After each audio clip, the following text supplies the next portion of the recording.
أعوذ بالله من الشيطان الرجيم بسم الله الرحمن الرحيم رب اشرح لي صدري ويسر لي أمري واحلل عقدة من لساني يفقه قولي رب زدنا علما اللهم فقهنا في الدين اللهم إني أسألك الفهم النبيين وحفظ المرسلين والمقربين اللهم صل على محمد وعلى آل محمد۔ السلام علیکم ورحمۃ اللہ وبرکاتہ۔ آج ہم آیت نمبر 282 پڑھیں گے انشاءاللہ۔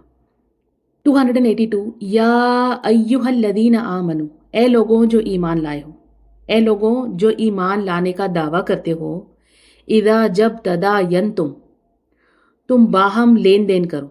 تداینتم میں جو روٹ ہے وہ ہے دال یا نون، قرض کا معاملہ کرتے ہو۔ بدینن، قرض کا، دینن کا بھی وہی روٹ ہے، دال یا نون۔ الی اجل مسمی، ایک مقرر وقت تک۔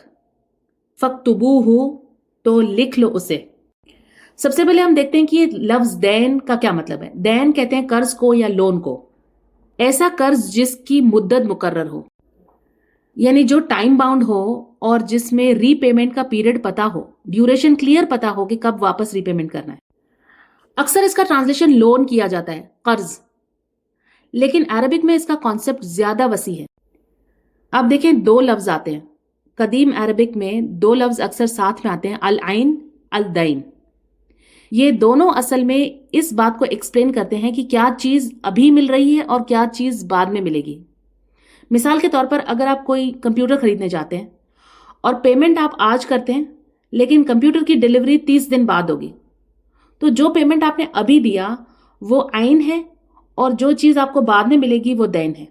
اور اسی کا آپ الٹا دیکھیں، اگر آپ نے کمپیوٹر آج خریدا ہے، ڈیلیوری آپ کو آج مل گئی ہے لیکن آپ پیمنٹ 30 دن بعد کریں گے، تو کمپیوٹر عین ہو گیا اور جو ڈیلیڈ پیمنٹ ہے جو بعد میں دیا جائے گا وہ دین ہو جائے گا۔ اس طرح کے بہت سے ٹرانزیکشنز روزمرہ کی زندگی میں ہوتے رہتے ہیں۔ مثال کے طور پر اگر ایک سافٹ ویئر کمپنی ہے تو کیا ہوتا ہے کہ اگر ایک ایپ بنانے میں اسے 6 سے 8 مہینے لگ رہے ہیں تو اس میں ڈیڈ لائنز ہوتی ہے، ٹائم لائنز ہوتی ہیں، اس میں مائل سٹونز ہوتے ہیں، اس میں ڈیلیوریبلز ہوتے ہیں، اور پھر کچھ پیسے ابھی دیے جاتے ہیں، کچھ پیسے بعد میں دیے جائیں گے۔ تو یہ عین اور دین کا کانسیپٹ ہے۔ اچھا، اور کچھ ٹرانزیکشنز ایسے ہوتے ہیں جو ہم ہاتھوں ہاتھ کرتے ہیں، یعنی اس ہاتھ پیسے دیا اور اس ہاتھ سامان لیا۔ جیسے ہم دکان پہ جا کر کچھ خریدتے ہیں تو اس میں کیا ہوتا ہے، یہ ہم نے ایک ہاتھ پیسے دیے اور ایک ہاتھ چیز لی، اس میں دونوں عین ہیں، اس میں دین نہیں ہے۔ دین مطلب ڈیفرڈ پیمنٹ، بعد میں کسی چیز کا پیمنٹ ہوگا یا بعد میں وہ چیز ملے گی۔ یہ بالکل ایک اگریمنٹ کی طرح ہے جس میں ٹرمز دونوں پارٹیز کو پتا ہوگی۔ یہ کانٹریکچوئل لون ہے جس میں پیریڈ ڈیفائن ہوتا ہے، الی اجل مسمی، ایک مقرر وقت تک۔ اجل وقت اور مسمی یعنی مقرر، سین میم واو اس کا روٹ ہے، فکسڈ، ڈیفائنڈ۔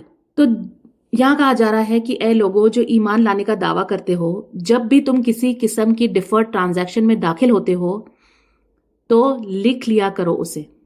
آج کے زمانے میں یہ لکھنا کیا ہے، جیسے کوئی ڈیجیٹل ریسیٹ آپ کو دی جاتی ہے یا کوئی ای میل کنفرمیشن دیا جاتا ہے، انوائسز ہیں یا اسکرین شاٹس ہیں یا ٹرانزیکشن ریکارڈز ہیں، یہ سارا لکھنا ہی ہے۔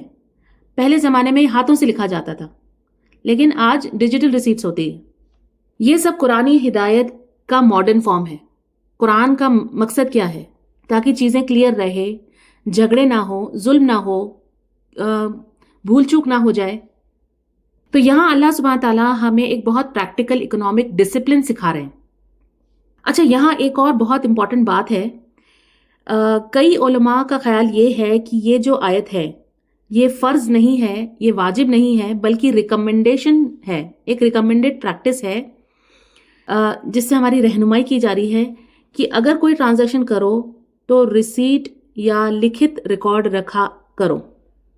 اس کا مطلب یہ نہیں کہ اگر آپ نے ایسا نہیں کیا تو حرام ہے، بس کہنے کا مطلب صرف یہ ہے کہ لکھ لیا کرو تاکہ تم اپنے آپ کو مصیبت سے بچا لو، آگے آنے والی کوئی پریشانی نہ ہو، کوئی ظلم نہ کر سکے تم پر، کوئی بھول چوک نہ ہو جائے۔